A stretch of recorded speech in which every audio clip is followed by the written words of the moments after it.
हिला देला धरती हो जानी हम हॉस्पिटल में भर्ती मारेला चोट तो हिला देला धरती हो जानी हम हॉस्पिटल में भर्ती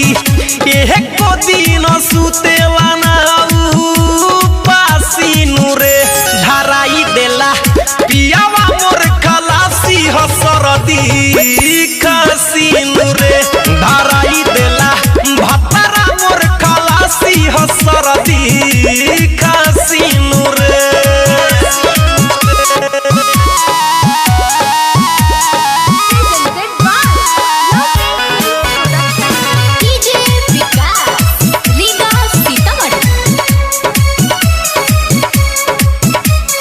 चोली में मुहवा डाल के मुआना चीखत रहेला सरदी से हरदम लहंगा हमारो चीखत रहेला चोली में मुहवा डाल के मुआना चीखत रहेला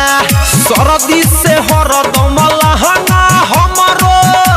चीखत रहेला मन पर मनवा हमारी लगा के फांसीनु रे धराई देला पियावा मोर खलासी हसरदी खसीनु रे धराई देला भतरा मोर खलासी हसरदी खसीनु रे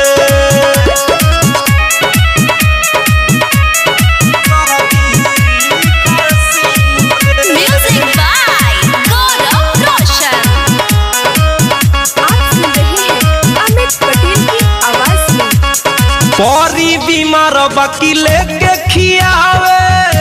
मुँह में दवाई रे अमित दीवा कर मुकेश के हिता कोइले बहाई रे हाय हाय परी बीमार बाकी लेके खियावे मुँह में दवाई रे अमित दीवा कर मुकेश के हिता कोइले बहाई रे देवेला हरदम बोली तो हमके झांसीनु रे धराई देला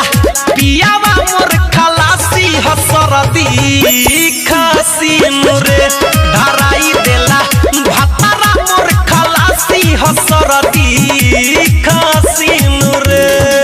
मारेला चोट तो हिला देला धरती हो जानी हम हॉस्पिटल में भर्ती एको दिन सुते